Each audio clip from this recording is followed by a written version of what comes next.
It's time for the Josh Kirby on Sports Podcast. On this edition of the Josh Kirby on Sports Podcast, recapping a very interesting week in the NFL, including Ron Rivera getting fired, Fantasy Football Files with Jason Kamlowski, and a special guest. All that and so much more. Stay tuned.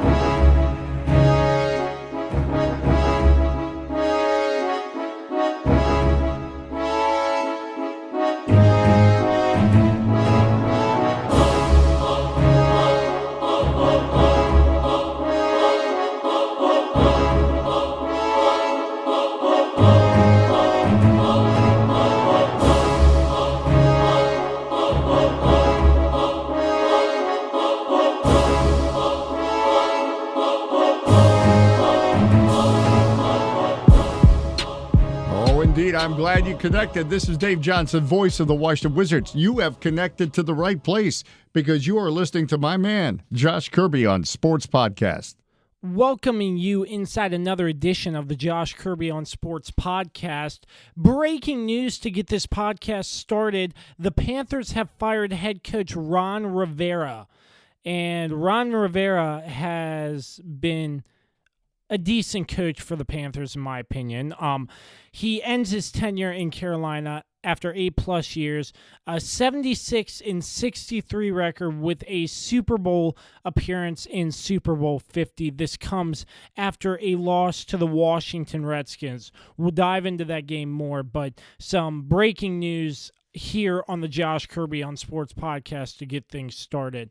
As always, I'm your host, Josh Kirby. If you don't know me, make sure you check me out on all social media platforms and all streaming platforms via the Mayo Please and the Josh Kirby on Sports Podcast. And yes, we are part of the Mayo Please. You can check them out on Twitter, Instagram, and all streaming platforms as well. We're sponsored by Route 11 Chips. Make sure you find a bag today inside your local Martin's, Food Lion, and Giant stores. And we're also sponsored by PM Plus Reserves. Thanks, as always, to Dave Johnson, MPT Now Productions, and JR Beats Official. So let's dive in.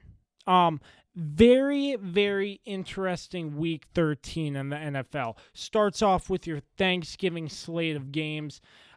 I'm not even sure about this. The Lions start their third-string quarterback, David Blau, and he's a rookie from Purdue, and he had a pretty decent game, 280 yards, 2 touchdowns, and interception, but this came out of the blue because, Jeff Driscoll was supposed to be the starter from what I could see.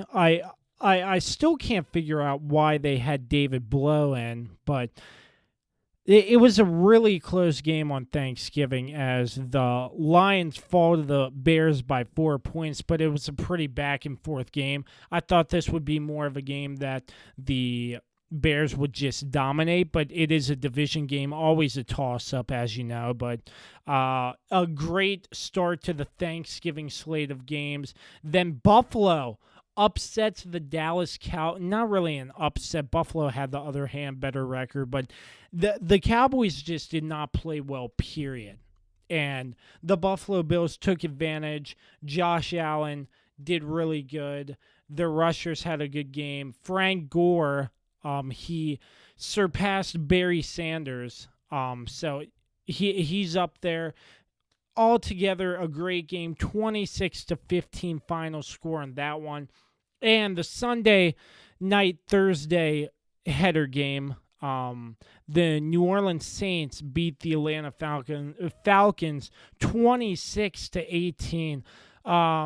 New Orleans just had the upper hand, and it was in Atlanta, but I just think New Orleans was not going to let Atlanta beat them twice, as Atlanta did in the Superdome a couple weeks back. But Drew Brees, the Falcons' defense held Drew Brees to 184 yards. Matt Ryan over 300 yards passing. But it's still a one-dimensional game for the Falcons. They just cannot seem to get the running game going. And that's a big issue for the Falcons, that they're going to have to adjust in weeks to come. Their 3-9 season, they're pretty much out of playoff contention, not mathematically, but just the way it goes in that NFC South division, I don't think they really have a shot, but it goes with time and stuff. But it was a great thing. Thanksgiving on Thursday, 3 games, 3 pretty exciting games. So I hope you enjoyed your Thanksgiving. Turkey and football, eating a lot. I know I did, and it was really fun. So moving on to the Sunday slate of games, and I just want to get into it. If I were to tell you, number one, the Miami Dolphins would beat the Philadelphia Eagles this past Sunday. Number 2, the Patriots would lose on Sunday night. In number 3, the Redskins would win 2 in a row. They're still technically in playoff contention, and Darius Geis had 129 yards. If I were to tell you that, would you have believed me? If I were being told that, I wouldn't believe them. But it happened. You got the Redskins beating the Panthers 29-21. The Miami Dolphins, where did this come from? Beating the Philadelphia Eagles 37-31. Huge trick play for the Dolphins. Their punter shoveling it to their place kicker on a 2-point conversion. And like what a play that was. It was crazy. And it was Matt Hack from Arizona State. He flips it over to the place kicker, and it was hilarious. I just couldn't believe it. The formation they were set up in, it just looked like they couldn't really do anything. They were lined up so weird, but they made it work. A no-look pass, and that gave the Dolphins momentum, in my opinion. And the Eagles just... I'm not sure what to say about the Eagles falling to 5-7 after that loss to the Dolphins, but once again, a one-dimensional game. Miles Sanders, only 83 yards. That's not going to cut it in the National Football League. Ryan Fitzpatrick, over 300 yards and 3 touchdowns. And I don't know. There needs to be some sort of change in Philadelphia. The panic button needs to get hit if it isn't hit by right now. But this just goes to show how bad the NFC East is, with Dallas losing, the Eagles losing, the Giants lost to the Green Bay Packers 31-13, and the Redskins win 2 in a row against the Carolina Panthers, a game we will talk about right now. Dwayne Haskins looked decent. No touchdowns, no interceptions, but 147 yards. That's a decent start. Kyle Allen throwing 1 interception, but the Redskins' defense looked pretty good, even without Ryan Kerrigan, who missed his first career NFL game with the Redskins. That's huge. For how long Ryan Kerrigan has been in the league, he only missed 1 game due to injury, and that was against the Panthers. Darius Geis, wow. I was not expecting him to rush over 100 yards. Peterson right behind him, 13 carries for 99 yards. And the Redskins, they almost blew it. I'm going to talk about this a little bit. Carolina has an onside kick, and they recover, and I'm like, oh, yeah. That's definitely going to give Carolina the win.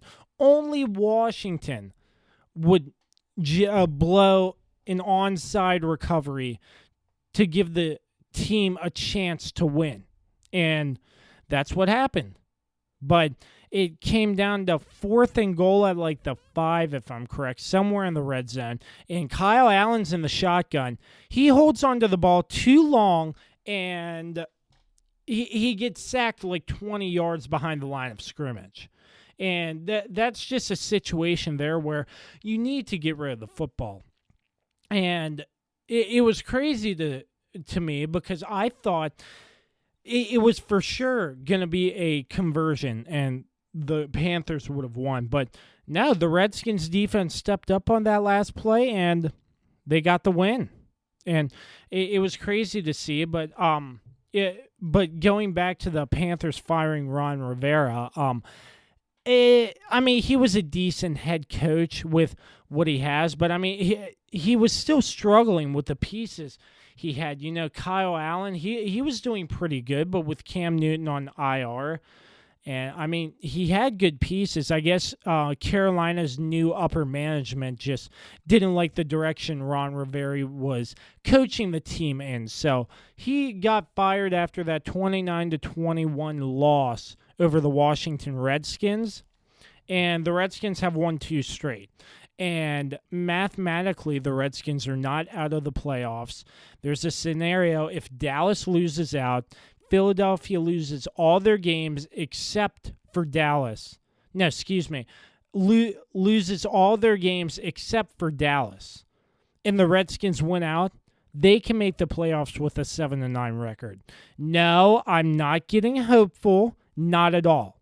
I am not getting hopeful. That is not what I'm doing. I'm just saying there's a chance. It's 99.999% not going to happen in my book. But that just goes to show how bad the NFC East is with these teams, that the Redskins in 3rd place behind the Giants in 4th place have a chance of making the playoffs with a losing record.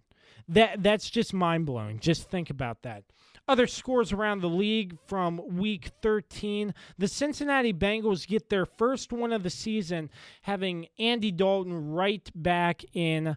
Apparently, their backup quarterback wasn't getting the job done, and Andy Dalton comes in, throws over 200 yards, and gets the job done against the New York Jets with a 1-11 record now. It's just, well, what are they going to do? Stockpile on draft picks or something like that to make their team better? But they get their first win of the season.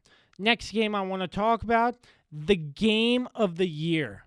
I watched this more than I did the Redskins. The Baltimore Ravens defeat the San Francisco 49ers 20-17. This game was as advertised, a very competitive back and forth football game. It was amazing. 7s on the board in the first quarter, 10-7 in the second quarter by way of the Ravens, 3-0 49ers in the fourth quarter, and the Ravens 3-0 Ravens in the fourth quarter, 20-17. Justin Tucker with that game-winning field goal. But the key in that game in the fourth quarter, the time of possession. The time of the possession was key for the Ravens. They held the ball for over 5-6 minutes. They didn't give San Francisco an opportunity to possess the football again, giving Justin Tucker the opportunity with ice in his veins to kick that game-winning field goal. It was amazing. Stats for you, Jimmy G, 1 touchdown, 165 yards. Lamar Jackson, over 100 yards rushing. What an animal Lamar Jackson is. Ingram, 59 yards. And, Lamar Jackson, he's proving everybody wrong. They're saying he's not really a running quarterback or anything. Lamar Jackson is a candidate for MVP, in my opinion. That performance, hands down, showed me that Lamar Jackson is in the race for an MVP spot. And it was a great game all around. And, it was as advertised, and what a game. Great viewers, and we'll get into more standings and stuff, but as of right now, Baltimore 2017 over the 49ers, and they improved to 10-2. Miami and Philadelphia. I talked about this, but they still have to hit the panic button. Tampa Bay beats Jacksonville 28-11. In the rematch in Pittsburgh, Pittsburgh beats Cleveland 20-13. Mason Rudolph gets benched.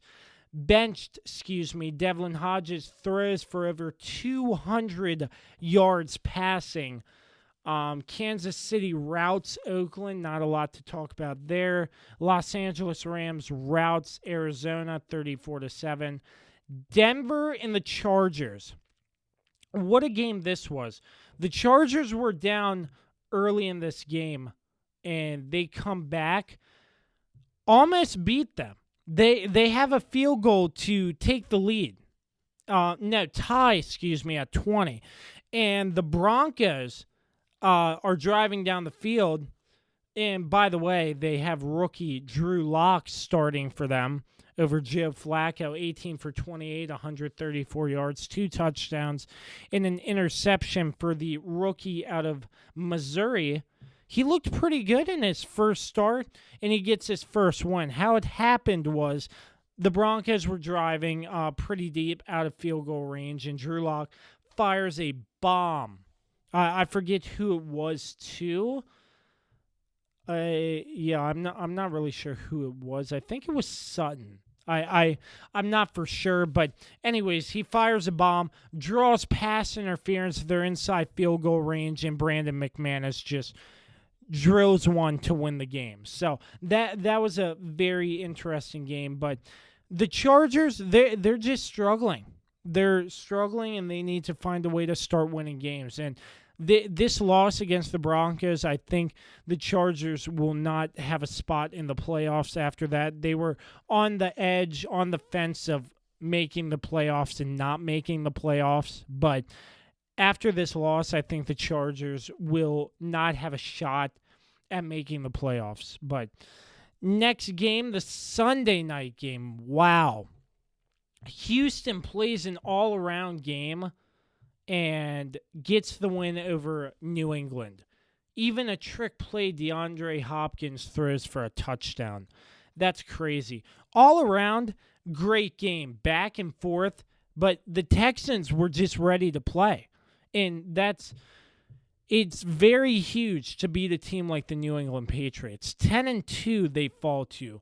Even though Brady had over 300 yards passing, Deshaun Watson just had a ball game. 3 passing touchdowns. It was awesome. It was awesome to see that. I'm gonna be honest. It was very awesome to see it. But with the Texans beating the Patriots, the Baltimore Ravens at this current moment, are number 1 in the AFC.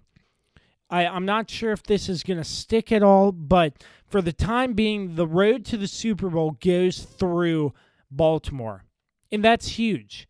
By head-to-head record, the Baltimore Ravens are number 1 in the AFC, and that's huge for the Ravens right now.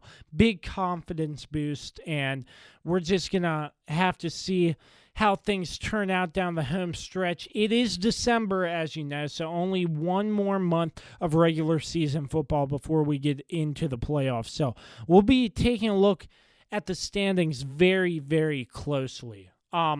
Tennessee, Indianapolis, 31-17. Indianapolis kicking game still not looking good. A blocked field goal, and they run it back to the house. New York, Daniel Jones is obviously regressing. 3 interceptions on the day, but yet again, it was against the Green Bay Packers, and Aaron Rodgers threw for 4 touchdowns. But Daniel Jones, I think he is regressing a lot, and the Giants fall to last place with a 2-10 record, but 31-13 in that game. And the Monday night game, the Vikings. Kirk Cousins' record on Monday Night Football is 0-8. That's huge. Some of those games were against the Redskins. I did have to experience the pain of that.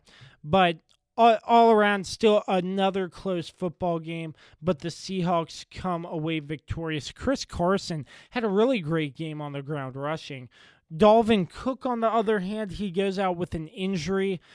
Only has 29 yards. That didn't help my fantasy team. But the Seahawks, Russell Wilson did great. It was an all-around game, just another close game. But this was a huge game in the NFC for both these teams for a playoff spot. The Vikings are 8-4 after that loss. The Seahawks 10-2. But this was a big game for playoff spots, in my opinion, and the Seahawks defeated the Vikings 37-30.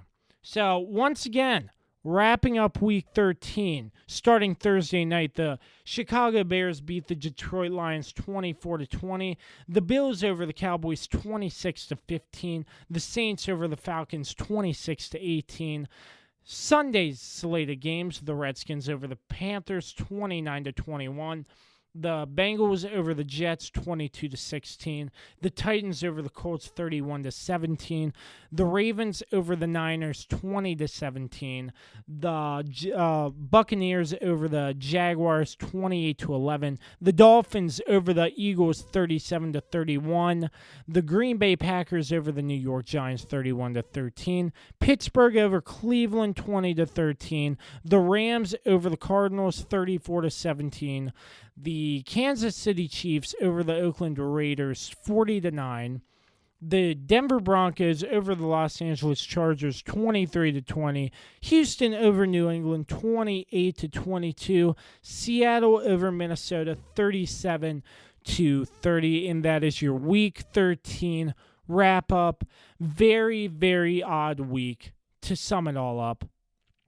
Very odd seeing New England lose to Houston, Denver in that game, Philadelphia just getting upset by Miami, Washington beating Carolina, and how close of a game Chicago and Detroit was. So just some of the key thoughts there. But other news and notes: the Cincinnati Reds land Mike Moustakas from Milwaukee, and the Chicago Blackhawks assistant coach Mark Crawford under investigation of alleged misconduct and abuse. That wraps up Week 13's preview. We'll take a quick break. As always, Jason Kamlowski and Fantasy Football Files on the other side. When we return, we'll be taking a look inside Week 14, giving you a preview of all the good games, news, notes, and more. As always, you're listening to the Josh Kirby on Sports Podcast. Stay tuned for Fantasy Football Files. Good evening, everybody, and welcome back to another week of the Fantasy Football Files. I'm your host, Jason Kimlowski, on with the Josh Kirby Sports Podcast. Hard to believe it's already Week 14. Probably going to do the DFS angle again. Got some good feedback on that. But at first, just talk a little bit about season long. Most people probably have their playoffs starting this week. Possibly next week too, but a lot of leagues, I know my big money league, we start our playoffs this week. Question that somebody posted on Twitter, I guess, was, if I'm eliminated, should I, be working the waiver wire still, picking up players? Which sparked a little bit of a debate because, there were a lot of people saying, well, just because I'm not playing for the championship doesn't mean I'm not still playing, which, yeah, it's true. But at the same time, what are you playing for? If you're not playing, for a shot at the money or, a shot at the title, I don't think picking up players is something that is something that you should do. Personally, unless after waivers run, if you want to pick up a free agent, then by all means, do so. But I don't think you should be picking up guys and using waiver priority over teams that are in the championship hunt. And my argument for that is, of course, draft better and play better throughout the year, because if you do those things, you'll be in the playoffs and you will have an opportunity to pick up players. So if you want to, you want to be in that position, then play fantasy football better. Don't, screw guys out of, picking somebody up that could help them. Because you're trying to play for pride. I just don't, I can't get on board with that. But anyways, Week 14, I've got, like I said, my big money league still alive there, actually regular season champion there, subtle brag. But a couple dynasty leagues I'm in, still alive in those. I've got a couple rebuilds in dynasty that, dead in the water obviously there, but there's a reason behind that, and there's a plan there. But that's kind of why we're taking the DFS route these last couple weeks, because DFS, obviously it's something where you can make up a lineup every week, and you can play casually for, a couple bucks, or, you can play a little bit more serious. So kind of do what we did a couple weeks ago. And, just go through a lineup here and look at some of the pricing on DraftKings, of course, which is PPR. So we will we'll start at quarterback, where we got Lamar Jackson, who is just always an incredible play. 7,400 this week on DraftKings. Just always an incredible play, just because of the rushing upside and the rushing equity he has. Last week, even in a game where he was honestly, he was very average. I think 105 yards passing with a touchdown. He did have 100 yards rushing, which got him the 100-yard bonus on DraftKings, but still put up 26 points. And he's expensive. He's usually the most expensive, or one of the top 2 most expensive quarterbacks on the slate. But with his rushing upside, you're talking about a quarterback that, has went over 65 yards rushing in 10 of their 12 games so far. So his rushing equity is always puts him in play. Lamar is always a great play. The question is, do you want to pay $7,400 for Lamar going to Buffalo? Not a great matchup, but I think Lamar's pretty matchup proof. I would say in cash, you always got to look at Lamar. You can play naked Lamar in cash, which means, not pairing him up with a wide receiver or running back. I think that's viable again this week. It's just, do you want to pay the full freight? Moving down the list a little bit, we got Pat Mahomes. He goes to New England, probably a tougher matchup. On paper, I think this is a winnable matchup for Patrick Mahomes, though. Deshaun Watson absolutely torched the New England defense the other night, and Lamar kind of had his way with him a couple weeks ago. So I think a very winnable matchup for Patrick Mahomes. I think Mahomes is always in play. He comes in at $7,000 again, a lot of money. But if you think the game's going to turn into a shootout, and I think that most people will probably want a piece of this game, Mahomes is again, he's another one that's very viable. But of course, you can get a piece of Mahomes by going with, Tyreek Hill, Sammy Watkins, Travis Kelce. We'll talk about some of those guys later on. A couple other quarterbacks I like. Hard to ignore Kirk or Aaron Rodgers. Washington coming to Green Bay seems like a slam dunk spot for Rodgers, even though Washington has played well the last couple weeks. But I think another good spot for Rodgers, 6,800. Kirk Cousins gets a great matchup against Detroit at home. I don't think Cousins has the ceiling at 6,700 that I want to invest in, just because it doesn't seem like he's got that 30 to 35 point ceiling game that we need. The quarterback was at 6,700, which really, that's, if you're going to win a GPP, that's kind of what you need out of a quarterback with 6,700. So just not sure I love Kirk Cousins this week. I think, the play this week might be dropping down to some of these, lower level, cheaper price quarterback. I think the play last week was obviously to go with Andy Dalton, who was dirt cheap at 4,700. That seemed to be the nut play last week. Got kind of, I think, out of 40, from 4,700, in cash, getting 13 points and which is basically what you need. But, he attempted 37 passes last week. So, the Bengals just continue to just throw the ball a ton. I just don't know if the upside's there. And, I don't think I'd go back to Dalton this week, even though he's only up to 5,200. But I think the play this week might be going with, somebody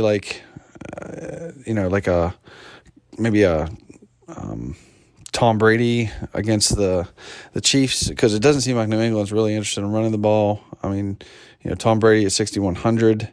If you can stomach it, Sam Darnold at 6,000 against the Dolphins. That's kind of been a smash spot for everybody, this year.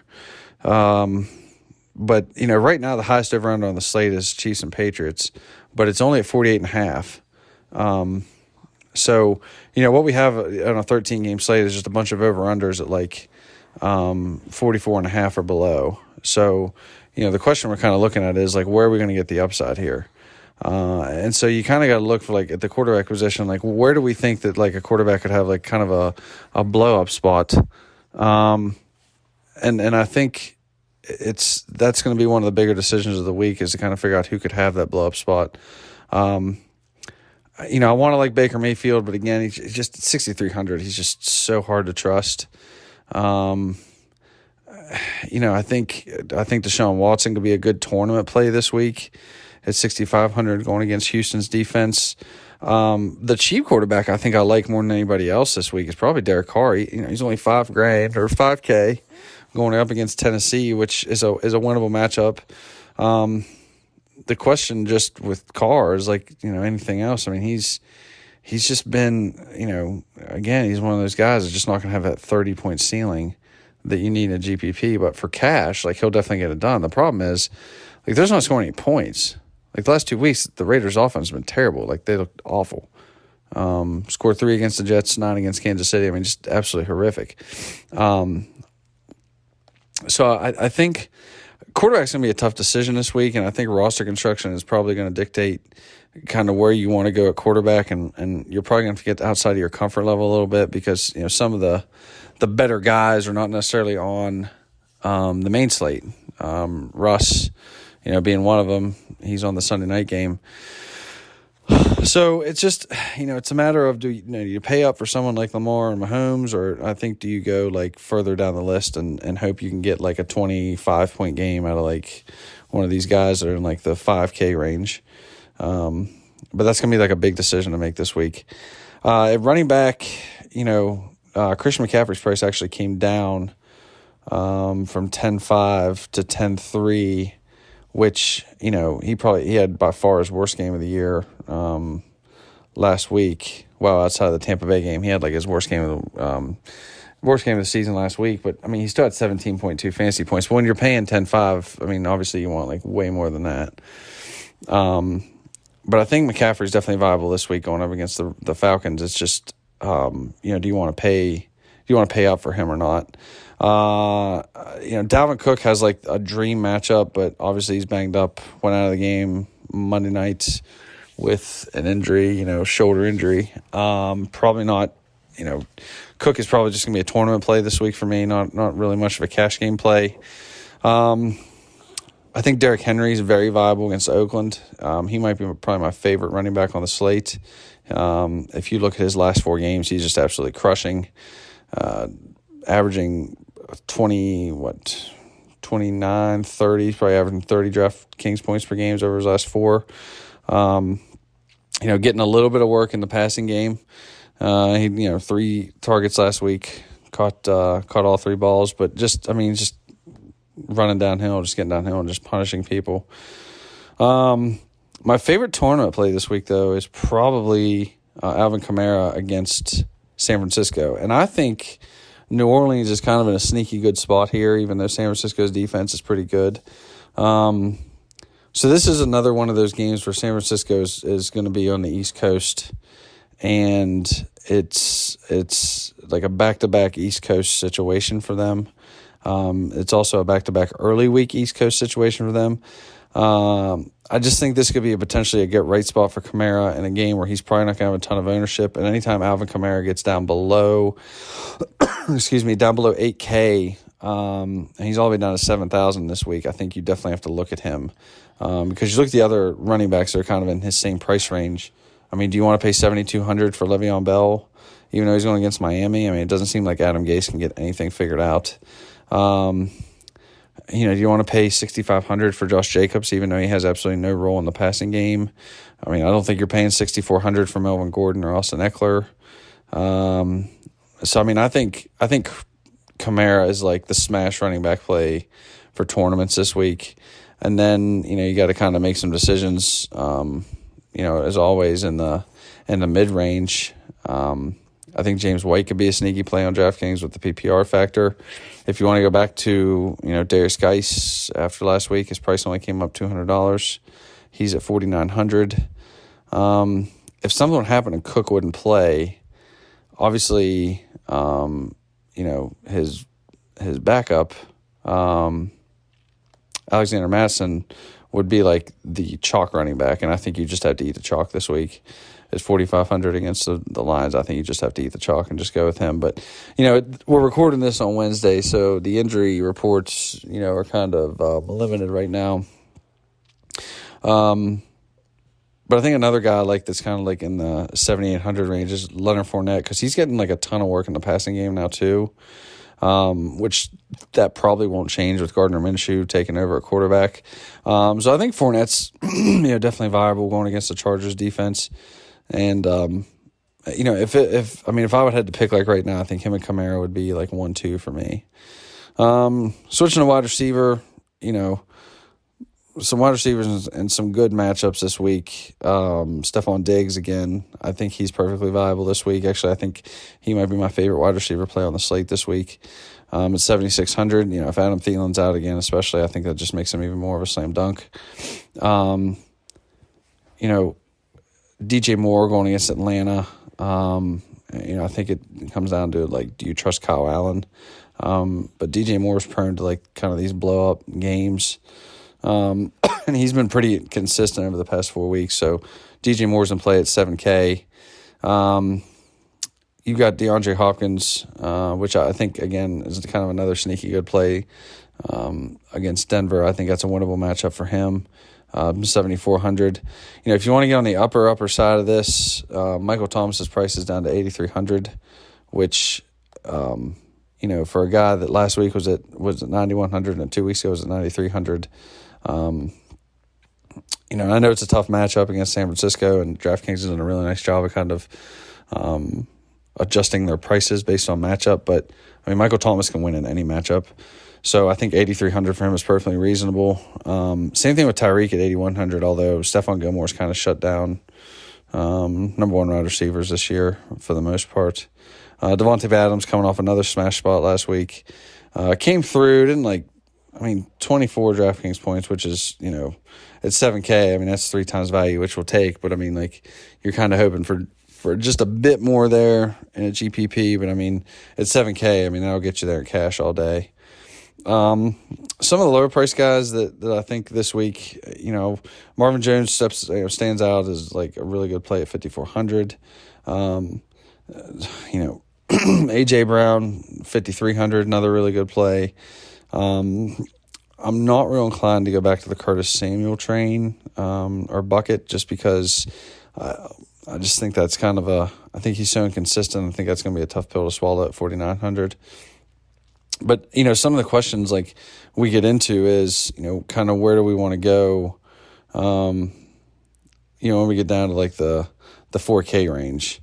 Auden Tate, his price only came up to 4,000 from 3,800.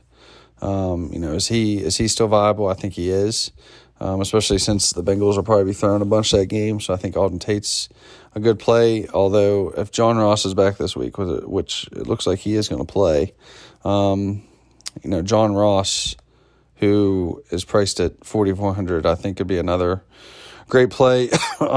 Mike Williams from the Chargers at 4,500. The guy's got to score a touchdown at some point. He's got to score a touchdown at some point. So I think I would just, if I'm multi-entering, I'm just going to keep playing Mike Williams until he scores a touchdown, which, just set my money on fire. Looking at tight end, and we talked a little bit about this, tight end pricing has really come down. I can remember, there were a couple of times last year, I think, when, maybe Travis Kelce was, in the high 7s or even the 8K range. But we get to a week like this week, and there's not a single tight end on the slate that's over 6,200. So, tight end has just been such a wasteland of a position. And I think that, it's a matter of kind of where you want to go. I've kind of been paying down at tight end, and it's kind of worked. I'm not real inclined to pay up for Travis Kelce or Hooper or Kittle or any of those guys. I'm not real inclined to pay up for them. The guy that's intriguing this week at 4,300 is Vance McDonald, because tight ends have just absolutely worked Arizona this year. Tyler Higbee last week went off. I just don't know if Duck Hodges can get him the ball consistently enough. So, I want to play Vance McDonald, but at 4,300, am I willing to take like a 5-point game? I don't know. I'm not sure if I want to chase like the flow chart idea with tight ends against Arizona. That's a decision that I'm going to have to make kind of as the week goes on. Excuse me. Looking at some other tight ends, in the lower range, I think like Tyler Higbee last week was kind of a smash play at like the bare minimum price, and we don't really have that this week. But looking at like even in the low 3K range, I don't know that I trust Noah Fant. I don't think you can even look at someone like, Greg Olsen, even though he's got the questionable tag. I mean, it doesn't look like he's even going to play this week. Now, if Olsen doesn't play, I think Ian Thomas becomes kind of an interesting min cash or min price guy. At 2,500, you're looking for like 10 points maybe, if that, out of Ian Thomas. I mean, if you can get like 7 points, which, if he catches 4 balls for 25 yards and falls in the end zone, like that's awesome. Like that's exactly what you want. So I think Ian Thomas could be like a really interesting play at 2,500. But I think outside of that, it's just a wasteland of kind of what you want to look at. A tight end. I mean, it's just Jack Doyle is the only real receiving threat at tight end for the Colts. I mean, a good matchup against Tampa Bay. We talked already about Vance McDonald. Mark Andrews is always viable, but just a really tough matchup, and I just don't think he can continue to just keep scoring like touchdowns every week to like stay relevant. Darren Waller's just not getting the volume, even though last week he kind of went off, but they were down by 100 against Kansas City, so they had to keep throwing the ball. So, I mean, tight end's going to kind of be interesting. I will probably have more Ian Thomas than I want to. If it looks like Greg Olsen isn't going to play, but I mean, at 2,500, and it's just such a condensed like market share of targets and opportunities in Carolina. You got the 2 wide receivers, you got McCaffrey, and you got the tight end. So it's like such a condensed like grouping of people that get the football. I think Ian Thomas will absolutely be in my builds at 2,500, which kind of opens things up. And I'm kind of playing around with lineups right now as I do this. But it kind of opens things up if you want to go that route, where you're able to fit in some of these higher priced guys. And you've got to do less of like what I would call bargain basement shopping for like DFS purposes. So, with what I'm looking at right now, with like Kamara, Fournette, Diggs, Mike Williams, Ian Thomas, the Colts, that leaves me an average of 6K left to get a quarterback, a wide receiver, and a flex, which is really doable. Even if I slide Lamar in there at 7,400, go down, look at wide receiver, and maybe get like Marvin Jones Jr. 5,400, and then get a $5,400 flex play.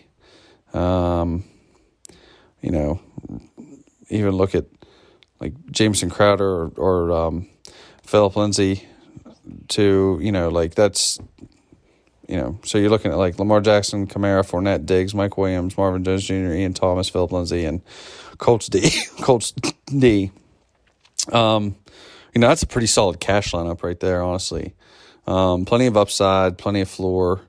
And if some of these guys hit, I mean, you're cashing easy. So I don't think the builds this week on DraftKings are going to be like so tight that you're not able to come up with a solid lineup. And I think as the week goes on and we kind of see like injury-wise where guys fall, and what some of the injury reports come out with, I mean, I think it's going to be a little easier to make some of our decisions.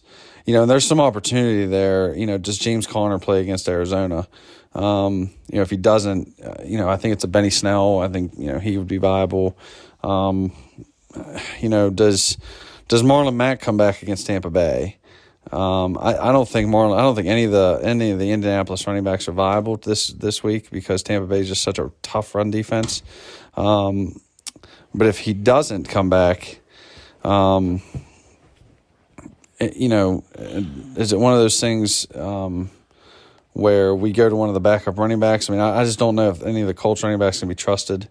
Just a horrible matchup. Probably avoid them. And this, and I see some things sometimes. Maybe it's one of those weeks where we try to figure out who we don't want to play more than who we do want to play. And if you look at like the quarterbacks that we absolutely don't want to touch,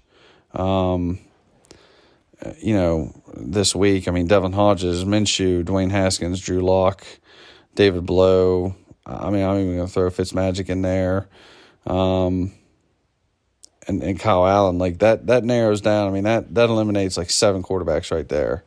Probably don't want to play Ryan Tannehill. He came crashing back to earth. I mean, it's just going to be process elimination this week. And, it's just going to be how much risk you want to take on with your lineup.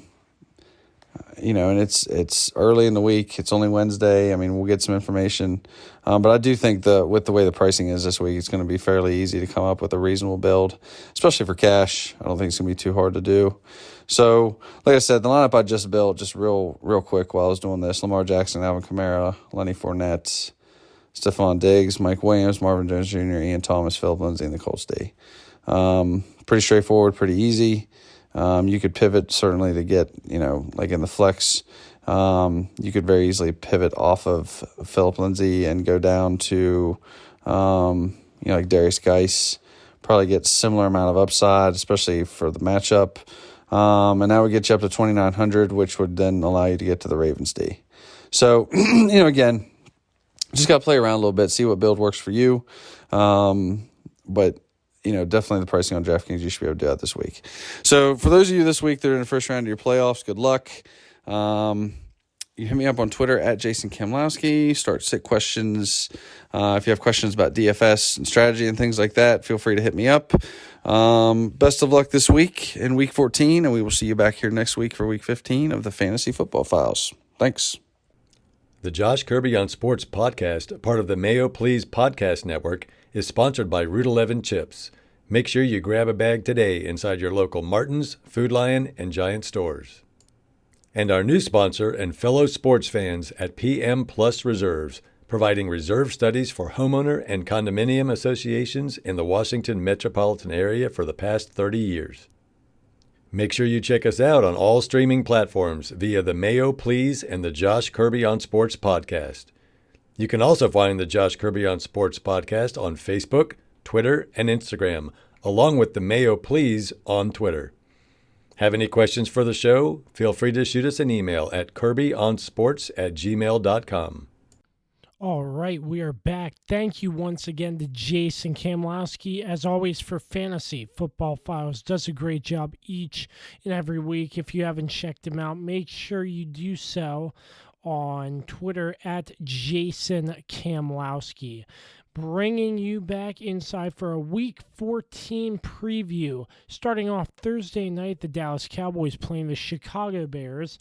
Sunday slate of games. 1 o'clock, Washington travels to Lambeau Field to face the Green Bay Packers. The Carolina Panthers, first game without their head coach Ron Rivera in a division matchup against the Atlanta Falcons. How are they going to do? That's the big question there in my mind. Baltimore playing Buffalo, another big opponent. That's going to be another close game in my opinion. Cincinnati playing Cleveland. Denver playing Houston. Detroit in Minnesota after Minnesota got banged up a little bit with Dalvin Cook on that Monday night game. Is this game going to be competitive, or will Minnesota have an edge on the Lions? The 49ers and the New Orleans Saints, both with a 10-2 record going into that matchup. The Miami Dolphins and the New York Jets. The Indianapolis Colts and the Tampa Bay Buccaneers. Los Angeles and Jacksonville starting off our 4 o'clock games. Pittsburgh and Arizona. Kansas City and New England, Tennessee and Oakland, the Sunday night game, Seattle facing the Los Angeles Rams, and Monday Night Football, it's another storyline. Daniel Jones is in a walking boot. So Eli Manning probably will get the start for the New York Giants against the Philadelphia Eagles. What a turn of events that is. So key games to look out for, in my opinion. The Giants facing the Eagles, and San Francisco and New Orleans, another big NFC matchup. Detroit and Minnesota, I want to say that's one. Carolina and Atlanta, put that on the list. And Baltimore and Buffalo, in my opinion. So that is a Week 14 preview.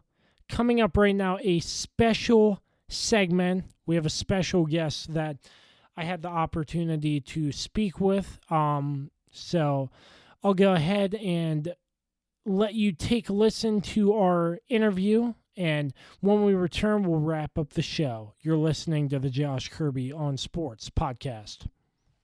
All right, special segment here on the podcast. We have a longtime friend to the show, actually the former co-host, if you don't remember him. It just seems like yesterday we did our last show, but CJ Mintier makes his way back onto the podcast. CJ, what you been up to, buddy?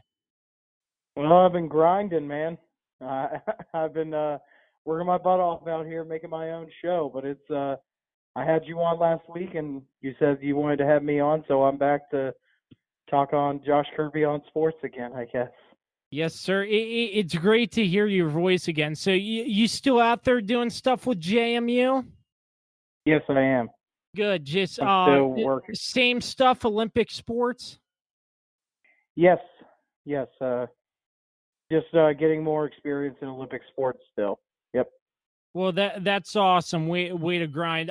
If you are new to the podcast, CJ was my co-host for a good solid amount of episodes before he started his own podcast called Pub Talk. So CJ, give us a little bit about how you decided to start this venture on your own podcast, and tell us a little bit about how it's gone so far. Well, the big thing is that being on your show, it really got me thinking that it is your show. It's Josh Kirby on sports.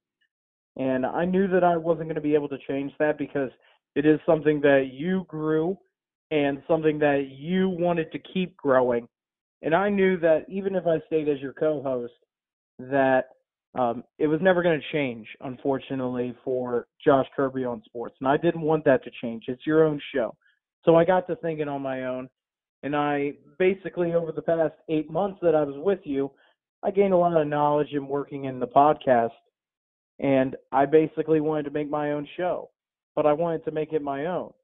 And my dad, who has been a football coach for over 25 years, he wanted to join me on the show, in which he does. And if you ever listen to us after this episode at Pub Talk, he is known as Coach. He's always with me on every single episode. We also bring on special guests. Like my brother, who will be on from time to time. We also bring around guests here from the Shenandoah Valley who will come on. And one of the things that we always want to talk about on the show is about how our ideas will basically come together. And we also just talk about, we give our own opinions on stuff. It's just like Josh Kirby on sports.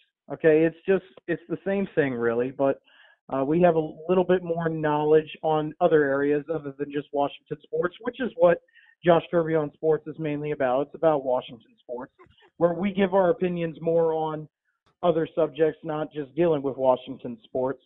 And we also bring in alcohol. It is a more explicit show, but we do a lot of beer tasting, actually. So anyone who wants to know more about microbreweries and not just domestic beers, we do offer that on the show, and we've been going around here in Virginia to different breweries to taste out their beers at those specific breweries like Port City and Alexandria, like Escutcheon Brewing here in Winchester. We go around to different places, and we want to be able to bring that to the people. And also, beer drinking is just a part of football. It just is. You ever go to a sporting event, if you ever go to a football game, it is a part of the atmosphere.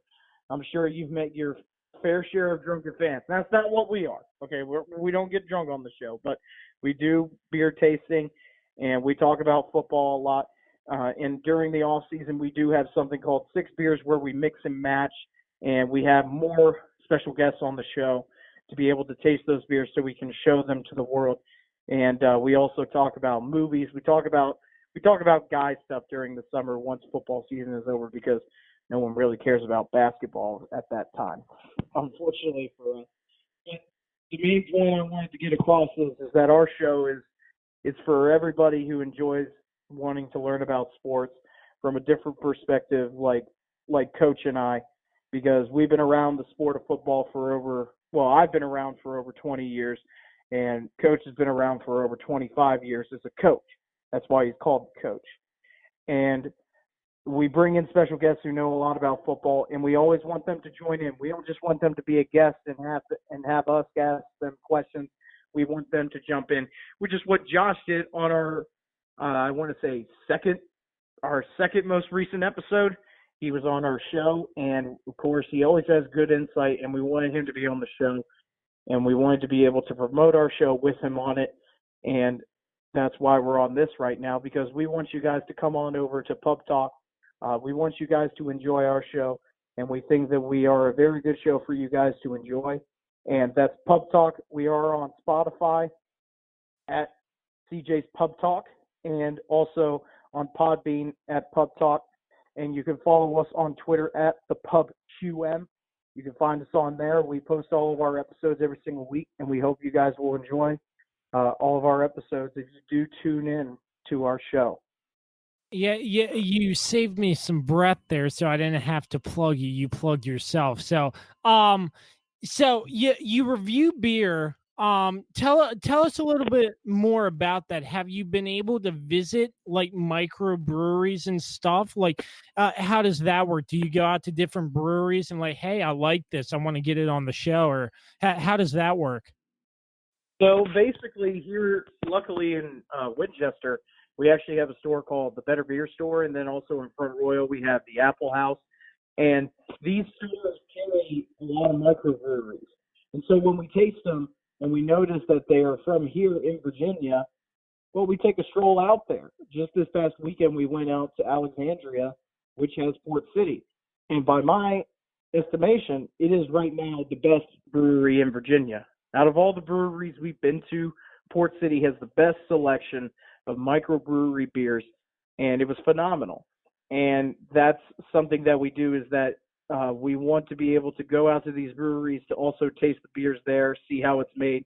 Because, I mean, beer can go into cans and bottles, and it can be sitting on the shelf for a while. You go to the brewery, it's fresh, it's right there. Yeah, indeed. But it's really great to see how you've grown from my show to Pub Talk. And the main reason why I wanted to get you on is so people knew what you all were doing over there at Quincy Mill, as you like to call it, the Pub QM. But we're creating a network here, and I just like to say that podcasting's huge. I think us together, in my opinion, CJ, we're branching off, and I know another set of people who just started their own sports podcast. It's a growing thing, and to have this podcast industry grow in the Shenandoah Valley and whatnot, I think it's huge. And yeah, you're doing great stuff, man. I appreciate you coming on, but anything sports wise, you have any insight about, you just wanted to rat off to us real quick? Yeah, of course. Your Redskins won 2 in a row. What is going on with that right now? You guys beat the Carolina Panthers, and then you make them fire my guy, Ron Rivera. That makes me very angry, Josh. Why do you guys have to go and do that? Well, on the note of the Redskins, it's surprising that they still have a shot to make the playoffs at a 7-9 record. There are a lot of pieces that have to fall into place. It's probably not going to happen, but 2 in a row. I mean, I didn't really watch much because I was watching the game of the year, the 49ers and the Ravens, but yeah, I can't believe they've won 2 in a row. And going real quickly to college, I tuned into your last episode of Pub Talk, and I'm sure you are glad that Alabama is out of the top 10 in the rankings. I'm really just happy because this season in particular, whatever your opinions are on them being great, they are a great organization. They're a great football team. But this year, unfortunately, they just weren't cutting it in terms of their strength of schedule and their resume. And when it came down to it, after losing Tua, their quarterback, it just wasn't cutting it. It really wasn't. And the fact that they were still in the hunt without Tua makes me really mad, because I go, that's not exciting for anyone, because they've lost their Heisman candidate quarterback, and now they're going into a backup quarterback, and they're still going to have a chance to make the playoff. He's not even in the same league as Tua. He's just not. And the whole reason why he was going to have a chance was just because of their name, Alabama. And my point was proven by them playing Auburn. They are clearly not capable of going further in the playoff without Tua. And even with Tua, I'm not so sure that they would have gotten that far because of their defense. It's a very young defense, and they clearly have gotten torched against good opponents like Auburn and LSU.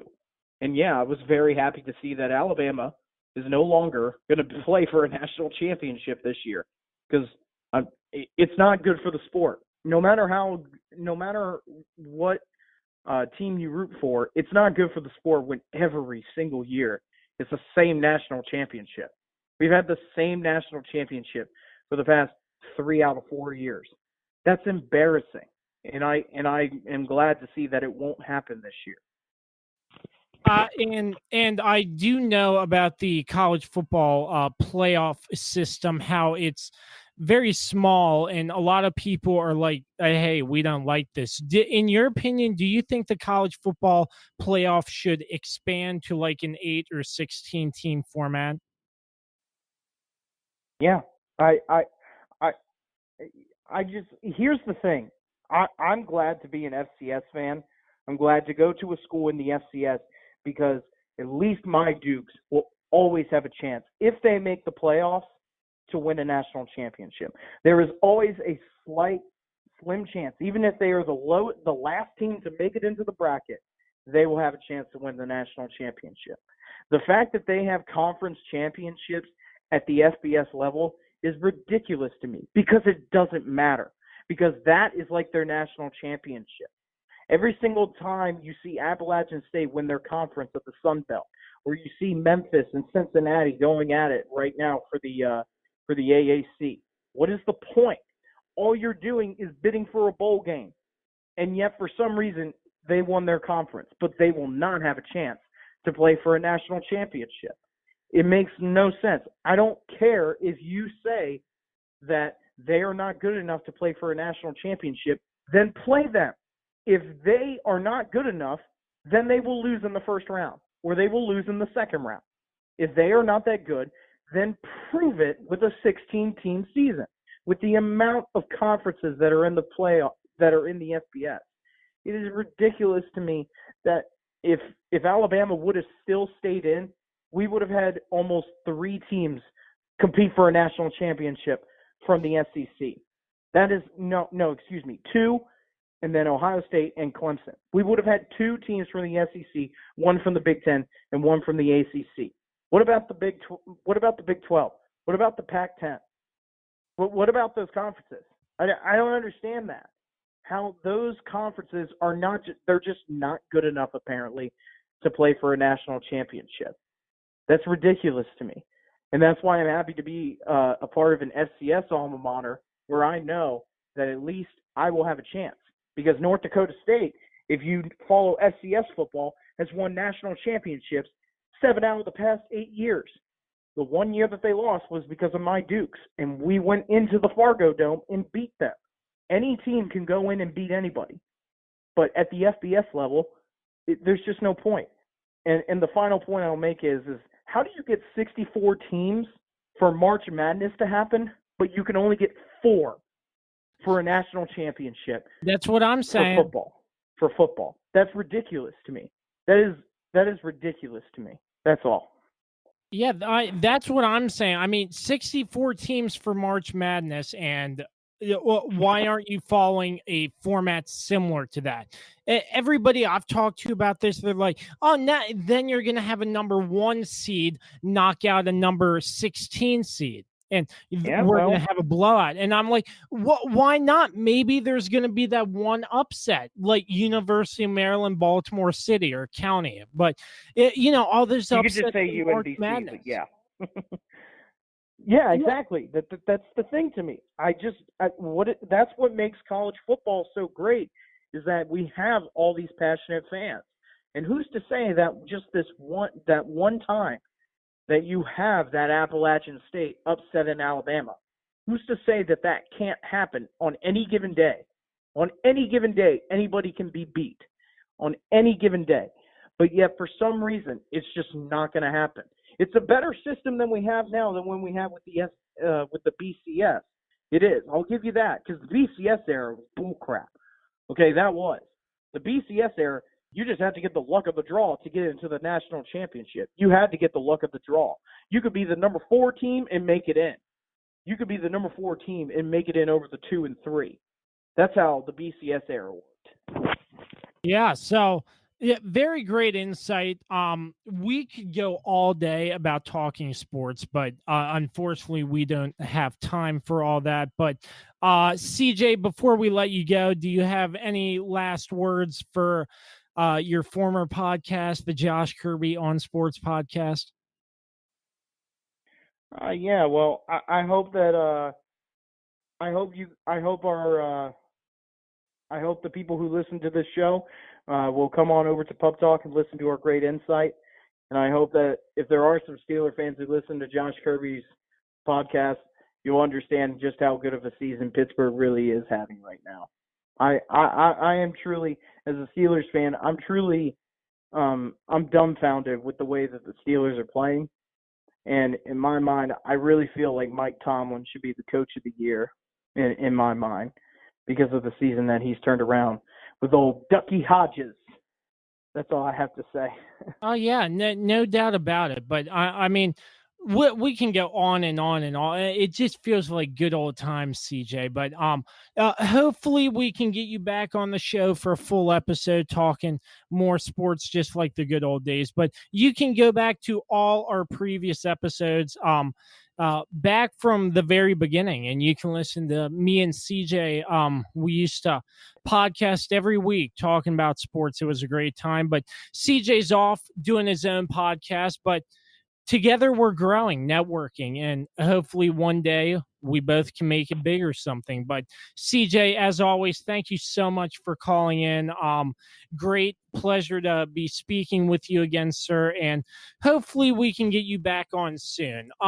Wrapping up the show right after this. Stay tuned. Good times that was. Great times. Having CJ back on the show was such a blast. Make sure you check out what he's doing over there with his podcast, Pub Talk. I respect the man. He's doing a great job. He has produced some great content, and I'm happy for him. I'm happy for him and the coach. And just make sure you check him out, because the reason why I wanted to get him on again is because, I feel like we're making some big happen in the podcast community here. And, I know some people who are just starting in podcasting and stuff. And my advice to you, if you want to start a podcast, if you want something out there, just do it. It doesn't matter what you have. Just do it.